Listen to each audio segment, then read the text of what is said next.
সাধারণ ফেরেশতা, স্পেশাল ফেরেশতা। আকীদার কিতাবের মধ্যে বলা হয়েছে একজন সাধারণ মুমিনের ভ্যালু, একজন সাধারণ মুমিনের মর্যাদা সাধারণ ফেরেশতার উপরে, সুবহানাল্লাহ। আর একজন স্পেশাল মুমিন, আল্লাহওয়ালা, আল্লাহর নৈকট্যপ্রাপ্ত, তাহাজ্জুদওয়ালা, নেককার, পবিত্র জীবনের অধিকারী একজন স্পেশাল মুমিনের ভ্যালু, মূল্য, মর্যাদা আল্লাহ রাব্বুল আলামিনের কাছে স্পেশাল ফেরেশতার চাইতেও বেশি। একজন মানুষ যখন ঈমানওয়ালা হয়ে যায়, একজন মানুষ যখন মুমিন হয়, যার অন্তরে ঈমান থাকে, ওই মানুষটার মর্যাদা, ওই মানুষটার মূল্য আল্লাহর কাছে ফেরেশতার উপরে চলে যায়। আমরা আমাদের মর্যাদা বুঝি না, ঈমানদারদের মর্যাদা বুঝি না। পক্ষান্তরে একজন মানুষের অন্তরের মধ্যে ঈমান নাই, কলবের মধ্যে ঈমান নাই, এই মানুষটার ভ্যালু কতটুকু? এই মানুষটা হলো কায়নাতের মধ্যে আল্লাহ যত সৃষ্টি তৈরি করেছেন, যত মাখলুক বানাইছেন, সব মাখলুকের মধ্যে সে সবচেয়ে নিকৃষ্ট একটা মাখলুক হয়ে যায়। একদিকে শুধু ঈমান থাকার কারণে আসমানের উপরে মর্যাদা চলে যায়, ফেরেশতাদের উপরে মর্যাদা চলে যায়। ঈমান না থাকার কারণে পোকা মাকড়, কীট পতঙ্গ এবং বিশ্রী পোকা, এর চাইতেও তার মর্যাদা অনেক নিচে চলে যায়। আল্লাহ তাআলা আমাদেরকে ঈমানদার বানিয়েছেন, মুমিন বানিয়েছেন। ঈমানের জন্য আমরা আল্লাহর কাছে দরখাস্ত করি নাই। এই ঈমানের উপরে সবসময় শুকরিয়া আদায় করতে হবে, এই অনুভূতিকে সবসময় জাগ্রত করতে হবে, জাগ্রত রাখতে হবে। আয় আল্লাহ, ঈমানের দৌলত পেয়ে আমি খুশি। আয় আল্লাহ, ঈমানের দৌলত পেয়ে আমি অনেক খুশি। ঈমানের দৌলত, ঈমানের মূল্য আমার কাছে আমার জীবনের চাইতে বেশি, আমার পৃথিবীর চাইতে বেশি, ব্যবসা বাণিজ্যের চাইতে বেশি, অর্থ সম্পদের চাইতে বেশি, সন্তান পরিবার পরিজনের চাইতে বেশি, আমার দলের চাইতে বেশি, আমার দেশের চাইতে বেশি, আমার সমাজের চাইতে বেশি, রাষ্ট্রের চাইতে বেশি। সারা পৃথিবী যদি আমার হাতছাড়া হয়ে যায়, এর মোকাবেলায় যদি ঈমানের উপরে অটল থাকা লাগে, অটল থাকতে গিয়ে যদি সারা পৃথিবী আমার হাতছাড়া হয়ে যায়, পৃথিবী হাতছাড়া হয়ে যাক, আমি ঈমান কখনো ছাড়বো না, ঈমানের ব্যাপারে কখনো কম্প্রোমাইজ করব না। এটা হলো ঈমানদার, এটা হলো ঈমানদার। ঈমানের অনুভূতি এভাবে জাগ্রত রাখতে হবে। একজন ঈমানদার হওয়া হিসেবে তার কিছু দায়িত্ব আছে, তার কিছু দায়িত্ব আছে। একটা হলো তার পার্সোনাল জীবনে আল্লাহর পক্ষ থেকে দেওয়া কিছু বিধিবিধান। একজন মানুষ যখন মুমিন হয়, ঈমানদার হয়, আল্লাহর পক্ষ থেকে তার জন্য কিছু নির্দেশ, কিছু বিধিবিধান আসে। কি বলেন, আছে কি না? এগুলো সে পার্সোনাল জীবনে লালন পালন করবে। আরেকটা হলো সমগ্র মুসলিম উম্মার ব্যাপারে, সমগ্র মুমিনদের ব্যাপারে ওই একজন প্রত্যেকটা মুমিনের উপরে কিছু স্পেশাল দায়িত্ব আছে আল্লাহর পক্ষ থেকে। সেটা হলো একজন মুমিন সারা পৃথিবীর সব মুমিনদেরকে তার ভাই মনে করবে। কি মনে করবে? প্রত্যেক মুমিন সারা পৃথিবীর সব মুসলমানদেরকে তার ভাই মনে করবে। এটা আল্লাহ তাআলা বলে দিয়েছেন কোরআনুল কারীমের মধ্যে। আল্লাহ বলছেন, ইন্নামাল মুমিনুনা ইখওয়াতুন ফাআসলিহু বাইনা আখাওয়াইকুম ওয়াত্তাকুল্লাহ। ও দুনিয়ার মুমিনরা, তোমরা শোনো, ইন্নামাল মুমিনুনা ইখওয়া, সারা পৃথিবীতে যত মুমিন রয়েছে, যত ঈমানদার রয়েছে, তোমরা সবাই হলে ভাই ভাই। এই কথাটা ঘোষণা দিলেন আল্লাহ। ঘোষণা দিয়েছেন কে? আল্লাহ।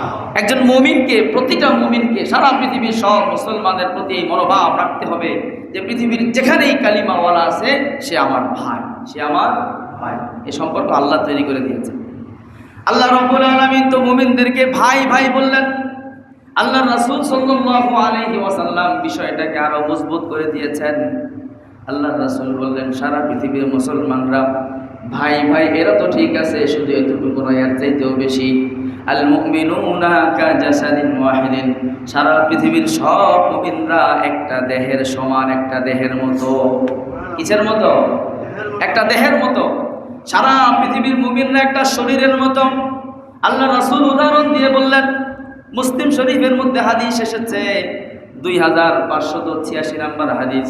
আল্লাহ রাসূল বললেন, আল মুসলিমুনা কাজাসাদিন ওয়াহিদিন, সারা পৃথিবীর সব মুমিনরা, সারা পৃথিবীর সব মুসলমানরা একটা দেহের মতো, একটা শরীরের মতো।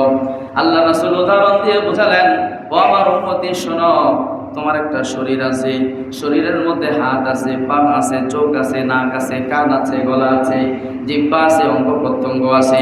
এই শরীরটার কোনো একটা জায়গায় যদি তুমি আহত হও, কোনো একটা জায়গায় যদি আহত হও, আঘাত লাগে, এই ব্যথাটা যেমন সারা দেহ অনুভব করে, সারা শরীর অনুভব করে, এটা তো কেউ কোনোদিন বলে না। পায়ের মধ্যে আঘাত লেগেছে, পাটা ভেঙে গেছে, রাত্রেবেলা ব্যথার কারণে রাত্রেবেলা ঘুমাইতে পারে না, কেউ এই কথা বলে না যে ব্যথা তো আমার পায়ে, আমি তো আর পা দিয়া ঘুমাই না, আমি তো চোখ দিয়া ঘুমাই, পায়ের মধ্যে ব্যথা, চোখের ঘুমাইতে অসুবিধা কি? এই কথা কি কেউ বলে? বলেন, বলে?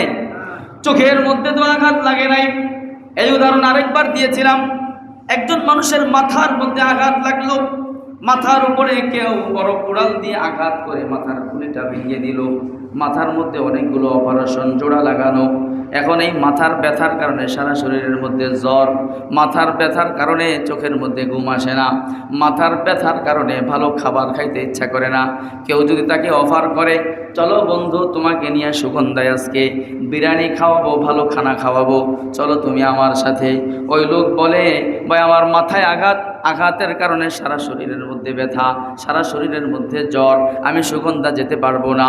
ওই লোক তো এই কথা বলে না, আরে বেটা তোর মাথায় আঘাত, তোর শরীরের মধ্যে জ্বর, খাবি তো জিব্বা দিয়া, জিব্বায় তো জ্বর নাই, জিব্বায় তো আঘাত লাগে নাই। এই কথা কি কোনো পাগলে বলে? বলেন? মাথায় যখন আঘাত লেগেছে, আঘাতের প্রভাব সারা শরীরের মধ্যে ছড়িয়ে গিয়েছে। আল্লাহ রাসূল বললেন, সারা পৃথিবীর মুমিনরা একটা দেহের মতো, একটা শরীরের মতো। শরীরের কোনো অঙ্গের মধ্যে যদি আঘাত লাগে, সারা শরীর যেমন এটাকে অনুভব করতে থাকে। এই ব্যথার কারণে সারা শরীর ক্ষতিগ্রস্ত হয়, চোখ থেকে পানি পড়ে, শরীরের মধ্যে জ্বর এসে যায়, মাথা টনটন করতে থাকে, চোখে ঘুম আসে না, অনিদ্রা শুরু হয়ে যায়, সারা শরীর যেমন ব্যথা অনুভব করে। আল্লাহ রাসূল বললেন, মুসলমানদের পৃথিবীর কোনো এক প্রান্তে যদি একজন মুসলমান আঘাতপ্রাপ্ত হয়, একজন মুসলমান মুসিবতের মধ্যে পড়ে, সারা পৃথিবীতে যত মুমিন আছে সব মুমিনদের এই মুসিবত অনুভব করতে হবে, এই মুসিবতের কষ্ট তার অন্তরের মধ্যে ধারণ করতে হবে। পৃথিবীর কোনো এক প্রান্তে মুসলমানদের উপর জুলুম হচ্ছে, নির্যাতন হচ্ছে, অপর প্রান্তের মুসলমানের সব কিছু ঠিক আছে, ব্যবসা বাণিজ্য, লেনদেন, কাজ কারবার, ঘুম, চাল চলন, বিয়ে শাদী অনুষ্ঠান সব ঠিক আছে। ওই অঞ্চলের মুসলমানদের ব্যথা এখানে স্পর্শ করে না, ব্যথার অনুভূতি এখানে আসে না। যদি না আসে বুঝতে হবে ঈমান ঠিক নাই, ঈমান আসল জায়গায় নাই, ঈমানের শক্তি কমে গেছে, ঠিক কি না? ব্যথা অনুভূত হচ্ছে মেরে ভাই গাজার মধ্যে, কত 2 বছর হয়ে গেল। এই ব্যথাকে অনুভব করা দরকার। যদি এই ব্যথা অনুভূত না হয়, এই ব্যথা যদি অন্তরে না আসে, অনুভূতি যদি অন্তরে না আসে, তাহলে আমরা ইমানদার নাই, ইমান আমাদের থেকে হাতছাড়া হয়ে গেছে। আল্লাহ তাআলা আমাদেরকে ইমানের অনুভূতি জাগ্রত করার তৌফিক দান করেন। ইসলামের মাসালা, শরীয়তের মাসলা অনেক কঠিন। লাউ আন্না ইমরাতান মুসলিমাতান, কোন একজন মুসলিম নারী যদি উসইবাত বিল মাগরিব, কোন একজন মুসলিম নারী যদি উসইবাত বিল মাশরিক, পৃথিবীর পূর্ব প্রান্তে, পৃথিবীর সর্বশেষ প্রান্তে যদি একজন মুসলিম নারী গ্রেফতার হয়, একজন মুসলিম নারী যদি কাফেরদের দ্বারা আক্রমণের শিকার হয়, ওয়াজাবা তাহরিরুহা আলা আহলিল মাগরিব, তাহলে সারা পৃথিবীর সব মুসলমানের উপরে ওই নারীকে উদ্ধার করা ফরজ হয়ে যায়। নারীকে উদ্ধার করা কি হয়ে যায়? ফরজ হয়ে যায়। ওখানে যারা তার পাশে আছে তাদের উপরে প্রথমে ফরজ হয়। তারা যদি উদ্ধার করতে পারে তাহলে অন্যদের থেকে ফরজ সাকেত হয়ে যায়, শেষ হয়ে যায়। যদি তারা না পারে তাদের পরবর্তী অঞ্চলের মুসলমানদের উপরে ফরজ হয়ে যায়। যদি তারা না পারে পরবর্তী অঞ্চলের মুসলমানদের উপর ফরজ হয়ে যায়। এভাবে করে মাশরিক থেকে মাগরিব পর্যন্ত, পূর্ব থেকে পশ্চিম পর্যন্ত পৃথিবীর সকল মুসলমানের উপরে ওই একজন নারীকে উদ্ধার করা ফরজে আইন হয়ে যায়, সমস্ত মুসলমানের উপরে ফরজ হয়ে যায়। আজকে কি অবস্থা হচ্ছে বলেন? পৃথিবীর যেদিকে তাকায়, দূরে যেতে হবে না, গাজা তো আমাদের থেকে অনেক দূরে, আমাদের পাশে ইন্ডিয়া, ভারত, সেখানে প্রতিনিয়ত মালাউনদের হাতে আমাদের বোনরা দংশিত হচ্ছে। আমাদের পাশে মায়ানমার, প্রতিনিয়ত বার্মিজ সন্ত্রাসীদের হাতে আমাদের বোনরা নির্যাতিত হচ্ছে। আর গাজার কথা কি বলবো, 2টা বছর পর্যন্ত গাজায় ধ্বংস করার মতো আর কিছু বাকি নাই। আল্লাহ রাসূল বলেছেন, এই গাজার ব্যথা, এই গাজার অনুভূতি, এই দুঃখের অনুভূতি আমাদের অন্তরের মধ্যে জাগ্রত রাখতে হবে। তাদের কথা মনে রাখতে হবে। আমরা পারতেছি না, এখন কিছু করতে পারতেছি না, কিন্তু যখনই কোনো কিছু করার সুযোগ আসবে, যখনই অংশগ্রহণের কোনো না কোনোভাবে সুযোগ আসবে, অর্থ দিয়ে, সমর্থন দিয়ে, তাদের সাথে আওয়াজ মিলিয়ে, প্রতিবাদ জানিয়ে যদি সুযোগ আসে অংশগ্রহণ করার, তাহলে সেই কাজে অংশগ্রহণ করা আমাদের উপরে ফরজ হয়ে যাবে, ফরজ হয়ে যাবে, যদি যার যেদিক থেকে সুযোগ আসে। মেরে ভাই, এই কারণে এই অনুভূতি মাঝে মাঝে জাগ্রত করা, তাদের জন্য আল্লাহর কাছে দোয়া করা, অন্তরের মধ্যে জ্বালা পোড়া থাকতে হবে যে আমরা কিছু করতে পারতেছি না, এবং অচিরেই ইনশাআল্লাহ এই অবস্থায় থাকবে না। এর চাইতে আরও ভয়াবহ দুরবস্থা আফগানিস্তানে ছিল।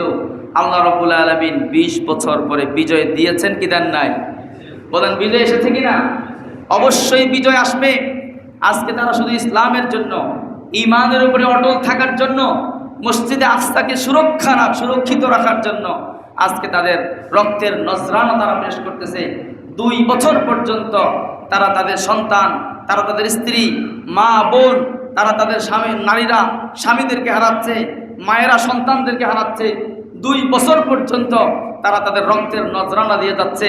তারা আল্লাহকে বলছে, ভিডিওতে আমরা দেখেছি, আল্লাহুম্মা খুদ মিন্না মা তারদা, আয় আল্লাহ, আপনি আমাদের রক্ত এই পরিমাণ নেন যতটুকু আপনার মনে চায়, রক্ত আপনি নিতেই থাকুন।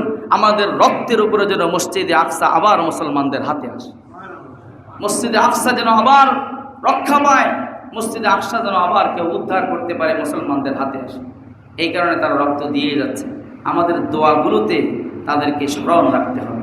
প্যারে হাজিরি, আমি বলছিলাম, সারা পৃথিবীর মুসলমান একটা দেহের ন্যায়। কোথাও যদি মুসলমান আক্রান্ত হয়, তাহলে সেই আক্রান্তের অনুভূতি সারা পৃথিবীর সব মুসলমানরা অনুভব করতে হবে। আমরা এরকম ছিলাম না। খেলাফতের পতন হয়ে গেছে। 1923-এ খেলাফত আমাদের হাত থেকে ছুটে গেছে, সরিয়ে নেওয়া হয়েছে।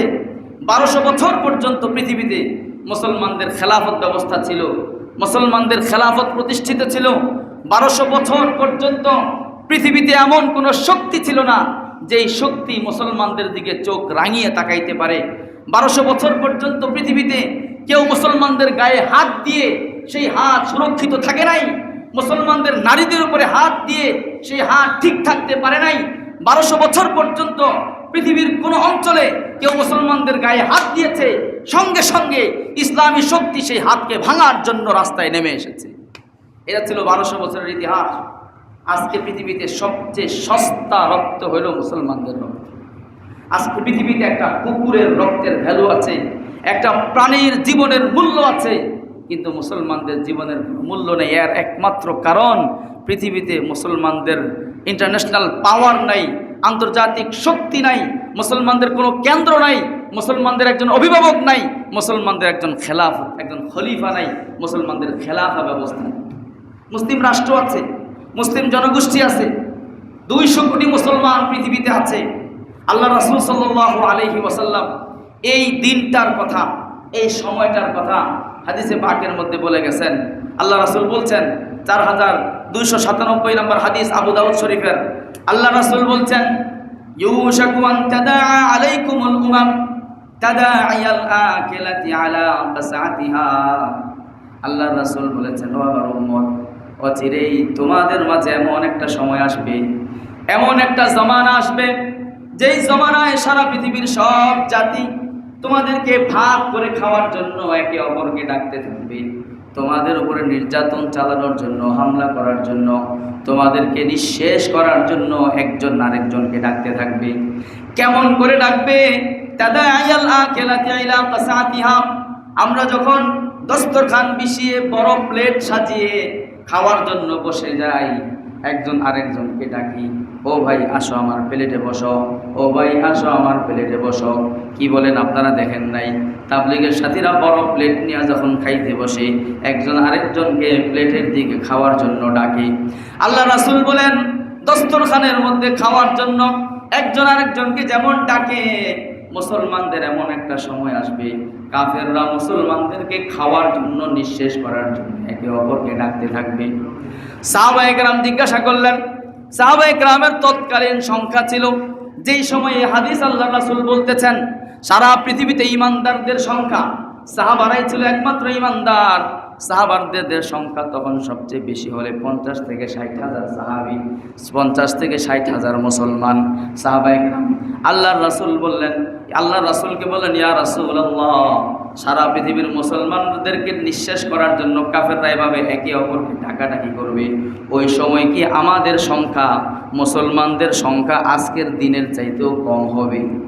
আজকে তো আমরা সংখ্যায় মাত্র 50-60 হাজার, 50,000 সাহাবী, কিন্তু এরকম সিচুয়েশন তো নাই। পৃথিবীতে এরকম কোনো কাফেরের শক্তি নাই যে আমাদেরকে দেশ নিঃশেষ করার জন্য একে অপরকে ডাকবে, আমাদেরকে ধ্বংস করার জন্য একে অপরকে ডাকবে, এরকম সুযোগ নাই। কারণ মদিনার মধ্যে একজন সাহাবীর গায়ে যদি হাত লাগতো, সঙ্গে সঙ্গে অন্য সব সাহাবা দাঁড়ায়া যেত, ওই হাতটাকে ভাঙ্গার আগে কেউ আর থামতো না। পরিস্থিতি ছিল। আজকে যে ইহুদিরা গাজার নারী, শিশু, বৃদ্ধ, অসহায়, দুর্বল মানুষগুলাকে দিনের পর দিন, মাসের পর মাস এরকম বোমা মেরে মেরে, এরকম ক্ষুধার্ত রেখে নিঃশেষ করে দিচ্ছে, এই ইহুদিরা, এদের ঘটনা আছে কি অবস্থায় ছিল। ইহুদিরা মদিনায় বসবাস করত, মদিনায় থাকত। আল্লাহ রাসূল সাল্লাল্লাহু আলাইহি ওয়াসাল্লাম মদিনায় হিজরত করে যাওয়ার আগে মদিনার মধ্যে ইহুদিদের বসবাস ছিল। ইহুদিদের 3টা গোত্র ছিল। কয়টা গোত্র ছিল? 3টা গোত্র। বনু কায়নুকা, একটা গোত্রের নাম হলো বনু কায়নুকা। 2 নম্বর গোত্র বনু নাজির, 3 নম্বর গোত্র বনু কুরাইজা। ইহুদিরা 3টা দলে বিভক্ত ছিল। আল্লাহর রাসূল মদিনায় যাওয়ার আগেই ইহুদিরা মদিনার মধ্যে বসতি স্থাপন করেছিল। কি জন্য তারা আগে থেকে মদিনায় ছিল, এটার ঐতিহাসিক প্রেক্ষাপট আছে, পরবর্তী কখনো আলোচনা করবো ইনশাআল্লাহ, আজকে সুযোগ নাই। আল্লাহর রাসূল মদিনায় যাওয়ার আগেই ইহুদিদের 3টা গোত্র মদিনায় বসবাস করত। আল্লাহর রাসূল মদিনায় যাওয়ার পরে এই 3 গোত্রের সাথে শান্তি চুক্তি করেছেন। 3 গোত্রের সাথে একটি চুক্তি করেছেন মদিনায় যাওয়ার পরেই, যে তোমাদের সাথে আমাদের যুদ্ধ বিগ্রহ হবে না, তোমরাও মদিনার বাসিন্দা, আমরা মুসলমানরাও মদিনার বাসিন্দা, মদিনার স্বার্থে আমরা এক থাকব। যদি মদিনার উপরে বাহিরের কোনো শক্তি হামলা চালায়, তোমরাও ঠেকাইবা, আমরাও ঠেকাবো। এরকম একটা চুক্তি করছিলেন সাময়িক সময়ের জন্য। প্রথমে গিয়ে ইহুদিদের সাথে যুদ্ধ বাঁধান নাই, একটা চুক্তি করছিলেন। এই চুক্তির উপরে অনেকের মনে মনে আপত্তি ছিল, কিন্তু আল্লাহ রাসূল জানেন ইহুদিরা হলো গাদ্দার জাতি, ইহুদিরা হলো ধোঁকাবাজ, প্রতারক, ওয়াদা ভঙ্গকারী জাতি। ওয়াদা ভঙ্গ করার স্বভাব তাদের অন্তরের মধ্যে গাঁথা, ওয়াদা ভঙ্গ করার মানসিকতা তাদের রগ রেশায় প্রথিত। আল্লাহ রাসূল জানেন এই ওয়াদা তারা ঠিক রাখবে না। আসলে তারা ঠিক রাখে নাই। 3টা গোত্র, প্রথম গোত্র বনু কায়নুকা, এরা 2য় হিজরিতে ওয়াদা ভঙ্গ করেছে। পরবর্তী গোত্র বনু নাজির 3য় হিজরিতে ওয়াদা ভঙ্গ করেছে। 3 নম্বর গোত্র বনু কুরাইজা 5ম হিজরিতে ওয়াদা ভঙ্গ করেছে। এই ওয়াদা ভঙ্গ করার কারণে আল্লাহর রাসূল 3 গোত্রকে একের পর এক মদিনা থেকে বহিষ্কার করে দিয়েছেন, মদিনা থেকে বের করে দিয়েছেন। ইহুদি জাতি মুসলমানদের উপরে ক্ষিপ্ত কেন, এত নারাজ কেন? এই ইহুদি জাতি জানে মদিনায় তাদের বসবাস ছিল। মুহাম্মদুর রাসূলুল্লাহ সাল্লাল্লাহু আলাইহি ওয়াসাল্লাম গাদ্দারি করার কারণে, মদিনার পরিবেশ বিশৃঙ্খল করার কারণে, মদিনার পরিবেশ নষ্ট করার কারণে একের পর এক তাদেরকে মদিনা থেকে বের করে দিয়েছেন। মদিনা থেকে বের হওয়ার পরে মদিনা থেকে প্রায় 20-25 কিলোমিটার দূরে খাইবার নামক জায়গায়, ওখানে ইহুদিরা গিয়া জমা হয়েছে। এই 3 গোত্র ওখানে গিয়া বসবাস শুরু করে দিয়েছে। এই অবস্থায় আল্লাহ রাসূল দুনিয়া থেকে বিদায় হয়ে যায়। আল্লাহ রাসূল ইন্তেকালের আগে সাহাবায়ে কেরামকে বলে গিয়েছিলেন, হে আমার সাহাবারা শোনো, আখরিজুল ইয়াহুদা ওয়ান নাসারা মিন জাসিরাতিল আরব, আরবের প্রান্ত সীমায়, আরবের এরিয়ার ভিতরে কোনো ইহুদি যেন বসবাস করতে না পারে, কোনো খ্রিস্টান যেন বসবাস করতে না পারে, তাদেরকে জাজিরাতুল আরবের সীমান্ত থেকে বের করে দাও। ওমর রাদিয়াল্লাহু তাআলা আনহু তার খেলাফত আমলে ইহুদিদের 3 গোষ্ঠীকে, 3 দলকে জাজিরাতুল আরব থেকে, পুরো আরবের সীমানা থেকে বের করে দিয়েছেন। 1200 বছরের ইতিহাস, মুসলমানদের খেলাফতের 1200 বছরের ইতিহাসে ইহুদিরা একজন ইহুদি আরবের সীমানার ভিতরে প্রবেশ করতে পারে নাই। সর্বশেষ আরব গাদ্দাররা এসে, আলে সাউদ পরিবারের গাদ্দাররা যখন সৌদি আরবের ক্ষমতায় আসে, তখন তারা এই ইহুদিদেরকে মদিনায়, ইহুদিদেরকে জাজিরাতুল আরবের ভিতরে প্রবেশের অনুমোদন দেয়। যেদিন ইহুদিরা জাজিরাতুল আরবের ভিতরে প্রবেশ করতে পারে, সেদিন তারা আনন্দ উদযাপন করে তাদের ধর্মীয় সংস্কৃতি আরবের ভিতরে বাস্তবায়ন করে তারা সেদিন সারা পৃথিবীকে ঘোষণা দিয়ে জানিয়ে দিয়েছিল, হে মুসলমানরা, আজকে দেখো তোমাদের নবী আমাদেরকে তার আমলে আরব থেকে বের করে দিয়েছিল, তোমাদের খলিফা ওমর আমাদেরকে খাইবার থেকে জাজিরাতুল আরব থেকে বের করে দিয়েছিল। হে মুসলমানরা, আজকে দেখো 1200 বছর পরে আজকে আবার আমরা সেই আরব ভূমিতে প্রবেশ করেছি, এখন তোমরা পারলে আমাদেরকে বের করে দেখাও। হে মুসলমান, জাজিরাতুল আরবের ভিতর থেকে সৌদি আরবের ভিতরে ইহুদিদের যে ক্যাম্পেইন রয়েছে, ইহুদিদের যে সামরিক স্থাপনা রয়েছে, এখান থেকে এই ইহুদি এবং খ্রিস্টানদেরকে বের করা নবী মুহাম্মদুর রাসূলুল্লাহর জীবনের শেষ ওসিয়ত ছিল। মুসলমান যতক্ষণ পর্যন্ত আরবের সীমানা থেকে ইহুদিদেরকে বের না করবে ততক্ষণ পর্যন্ত নবী মুহাম্মদের অন্তর শান্তি পাবে না, ঠান্ডা হবে না। তাদেরকে বের করতে হবে। আরবের মুজাহিদরা এই আওয়াজ তুলেছিল যে জাজিরাতুল আরবের ভিতর থেকে ইহুদিদেরকে বহিষ্কার করতে হবে, কিন্তু সৌদির গাদ্দার শাসকরা এটা মানে নাই। আল্লাহ তাআলা, আমরা প্রথমে দোয়া করি আল্লাহ তাআলা এই আরবের শাসকগুলাকে হেদায়েত দিয়া দেখ, আল্লাহ তাআলা তাদেরকে হেদায়েত দিয়া দেখ, তাদেরকে ইসলাম, তাদেরকে আল্লাহ রাসূলের ওসিয়ত, কোরআন হাদিসের নির্দেশনা বুঝার তৌফিক দান করুক। তাদের দ্বারাই আল্লাহ তাআলা এই কলঙ্কিত অধ্যায়কে শেষ করুক। আল্লাহ তাআলা তাদের হাতেই এই অরক্ষিত মসজিদে আকসাকে সুরক্ষিত করুক, বিজয় দান করুক। দোয়া করি তাদের হেদায়েতের জন্য। আশা আজকে এখনো আসা যায় নাই, একটা আশা আছে। গত 2 দিন আগে আমাদের কাছে একটা সংবাদ এসেছে, আমরা দেখেছি, আপনারা যারা খোঁজখবর রাখেন জানেন, পাকিস্তানের সাথে সৌদি আরবের সাথে একটা সামরিক চুক্তি হয়েছে, প্রতিরক্ষা চুক্তি হয়েছে, যে যদি সৌদির উপরে হামলা হয়, আরবের উপরে হামলা হয়, তাহলে পাকিস্তান পাশে দাঁড়াবে। একটা সামরিক চুক্তি হয়েছে। আমি আপনাদেরকে বলতে চাই, আজকে এই কথাগুলো বলা দরকার। বলতে চাই এই জন্য, আজকে মসজিদে আকসা অরক্ষিত, আজকে গাজা আমাদের হাতছাড়া হয়ে যাচ্ছে। আল্লাহর কসম করে বলি, যদি গাজায় নেতানিয়াহুর বাহিনী যদি বিজয়ী হয়ে যায়, গাজা যদি মুসলমানদের হাতছাড়া হয়ে যায়, গাজা বিজয় করার পরে, মসজিদে আকসা দখল করার পরে তারা আল্লাহর রাসূলের সেই মসজিদে নববীর উপরে, মসজিদে হারামের উপরে হামলা চালাবে।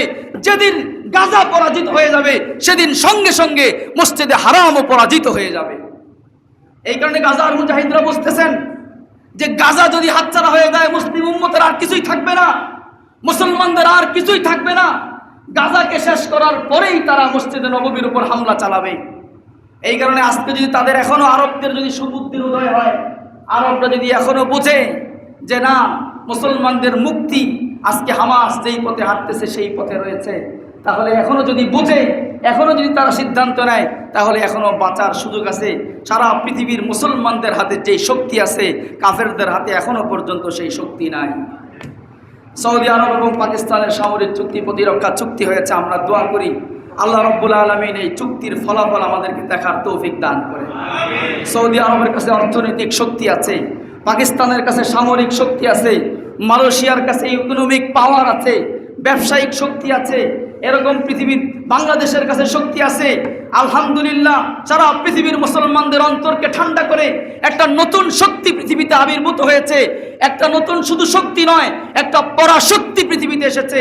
সেটা হলো ইমারত ইসলামী আফগানিস্তান, সেটা হলো তালেবান শাসন। তারা ক্ষমতায় এসেছে। আলহামদুলিল্লাহ, তালেবানদের কাছে প্রায় অর্ধ শতাব্দী যুদ্ধ করার অভিজ্ঞতা রয়েছে। পৃথিবীর সব শক্তির মোকাবেলায় যুদ্ধ করার ময়দানের অভিজ্ঞতা তাদের আছে। এই মুসলিম কান্ট্রিগুলো যদি একত্রিত হয় যদি সিদ্ধান্ত নেয়, 1 সপ্তাহ সময় লাগবে পুরো ইসরায়েলকে পৃথিবীর ইতিহাস থেকে মানচিত্র নিশ্চিহ্ন করার জন্য 1 সপ্তাহের বেশি সময় লাগবে না ইনশাআল্লাহ।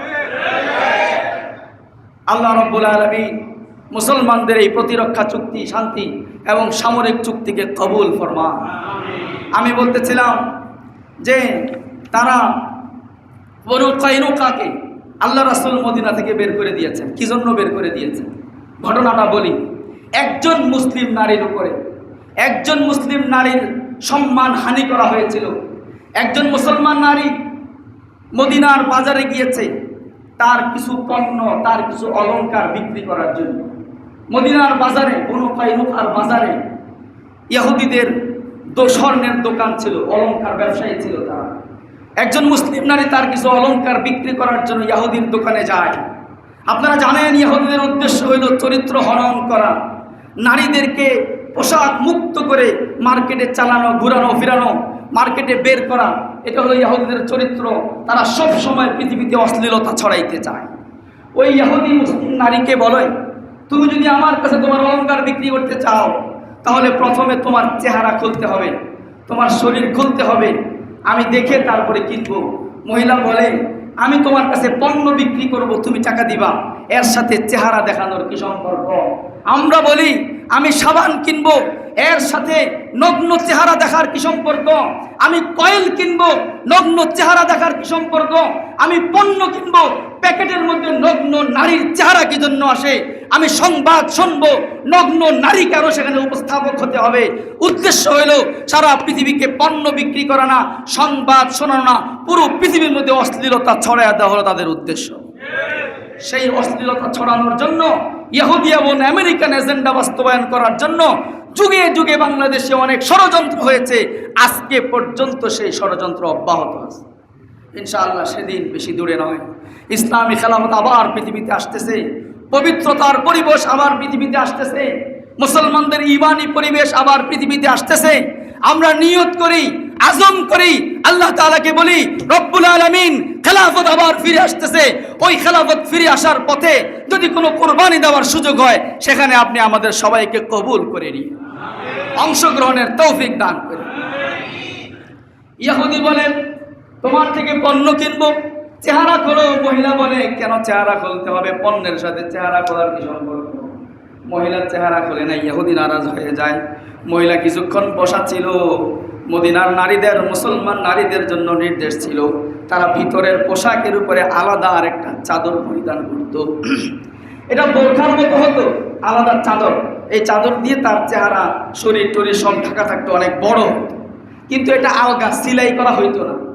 ওই ইহুদি দুষ্ট, পিছন থেকে মহিলা দীর্ঘক্ষণ বসা, ওই মহিলার কাপড়টাকে আরেকটা লাঠির সাথে বাইদা দিছে।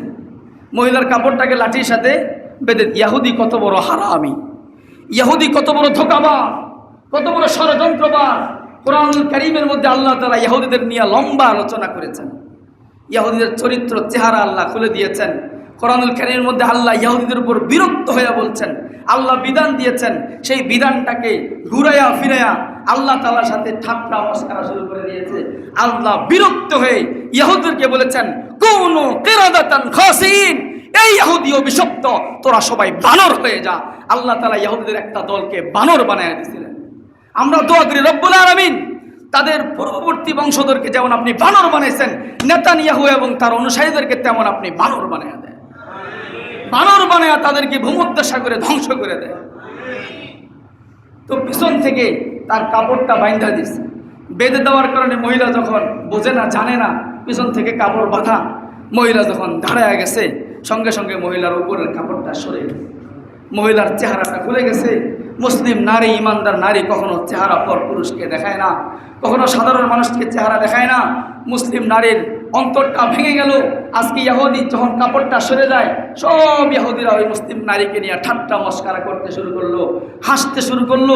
মহিলা নারীর অন্তরের মধ্যে আঘাত লাগছে। চিৎকার করে যখন মহিলা নারী সাহায্য চাইছে, একজন মুসলিম যুবক, একজন সাহাবী ছুটে আসছেন। আয়েশা যখন দেখছেন একজন মুসলিম নারীর শ্লীলতা হানি করে, সম্ভ্রম নষ্ট করে ইহুদিরা হাসতেছে, সহ্য করে নাই। ইমানের রক্ত জাগ্রত হয়েছে, ইমানের জোশ জাগ্রত হয়েছে। সঙ্গে সঙ্গে ওই